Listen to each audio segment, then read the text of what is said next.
Maharashtra today 24 news सत्य परिस्थितीचा सविस्तर आढावा। भटक्या कुत्र्याच्या चाव्याने एका निष्पाप मुलीचा जीव घेतला। कुत्र्याने चावा घेतल्याने एका 9 वर्षाच्या मुलीचा मृत्यू झाला।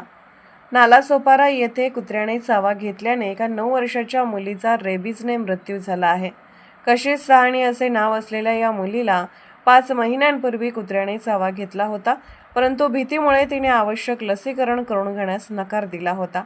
कशिश सहानी 9 ही नालासोपारा पश्चिम येथील प्रस्थामधील सुबोध सागर इमारतीत तिच्या आईवडिलांसोबत आणि आजोबांसोबत राहत होती।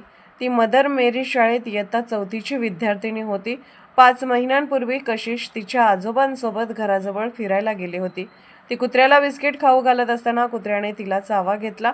तिचे आजोबा तिला डॉक्टरकडे घेऊन गेले, मात्र इंजेक्शनच्या भीतीने ती ओरडली, म्हणून त्याने इंजेक्शन न देताच तिला घरी परत आणले। शिवाय दुसऱ्या दिवशी तिची जखम बरी होत असल्याचे दिसल्याने नंतर तो प्रसंग सोडून देण्यात आला।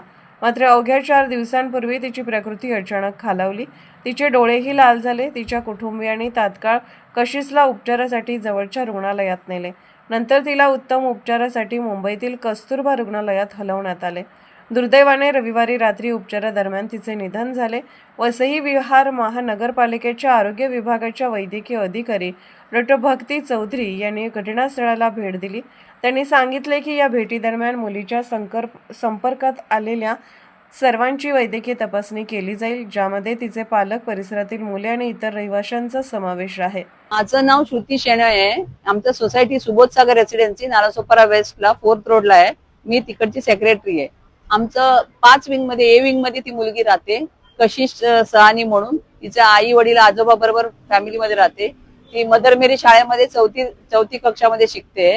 तिला आता 6 महिन्याच्या पूर्वी आजोबा बरोबर जाताना कुत्र्याने नख मारलेलं। ती बिस्किट देत होती कुत्र्याला, तेव्हा नख लावलेलं आणि ते नख लावल्यावर आजोबा तिला दुसऱ्या दिवशी डॉक्टरकडे घेऊन गेले, पण ती सुई बघून रडायला लागली। त्यामुळे आजोबा तिला परत घेऊन आले आणि परत तिला तिसऱ्या दिवशी ते स्क्रॅच केलेलं ते डाग सगळं गेलं, म्हणून आजोबांनी एवढं सिरियसली घेतलं नाही। पण आता 6 दिवसाच्या पूर्वी 5-6 दिवसाच्या पूर्वी तिला डोळे लाल झाले आणि तिला खाण जेवण जेवायला भूकच लागत नव्हतं। त्यामुळे ते लोकल डॉक्टरकडे घेऊन गेले आणि तिकडे लोकल डॉक्टरांनी सांगितलं तिला सगळं रिपोर्ट काढायला। त्यांना वाटलं डोळ्याचं काय प्रॉब्लेम असेल आणि रिपोर्ट काढल्यावर कळलं की तिला रेबीज आहे, म्हणून ते लोकांनी बॉम्बे हॉस्पिटलला शिफ्ट करायला सांगितलं। आणि काल संध्याकाळी स्वतःहून ती मुलगी चालत जाऊन रिक्षानी गेली आणि रात्री केम हॉस्पिटलमध्ये घेऊन गेले।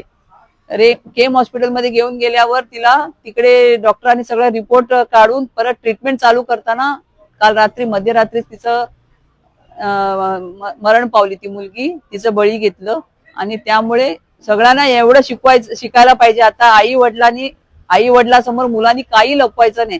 इव्हन कुत्र्याचं नख लागलं, नाहीतर मांजरीचं नख लागलं तरी पण लगेच येऊन आई वडिलांना सांगायला पाहिजे आणि त्याचं योग्य ट्रीटमेंट घ्यायला पाहिजे, काही लपून ठेवायचं नाही। असं आता एक उदाहरणच आहे तिचं आमच्या समोर की 6 महिन्याच्या नंतर पण डेथ होऊ शकते। त्यामुळे इग्नोर करायचं नाही, सगळ्यांनी काळजी घ्यायला पाहिजे, एवढंच मी सांगू। दुःखद घटना आहे की आपलं एक 9 वर्षाचं एखादं बाळ असं हे होत आहे। माझं एकच लोकांना आव्हान राहील की असं काही तुम्ही खेळताना किंवा तुम्ही काही होताना तुमचं जर कुत्र्यांशी किंवा कुठल्याही ॲनिमल्सशी त्याच्या चावण्यानी किंवा त्याचा नाखून लागण्यानी असं कुठलाही तुम्ही कॉन्टॅक्ट मध्ये आलात त्यांच्याशी, तर तुम्ही घरी तुमच्या मुलांना तितकं हे सांगा की ते घाबरून मुलं काय होतात इंजेक्शनला घाबरून घरी सांगत नाही, तर ती गोष्ट न होता तुम्ही तेवढं कॉन्फिडन्स दिलं पाहिजे की त्यांनी कुठलीही गोष्ट तुम्हाला घरी येऊन सांगितली पाहिजे।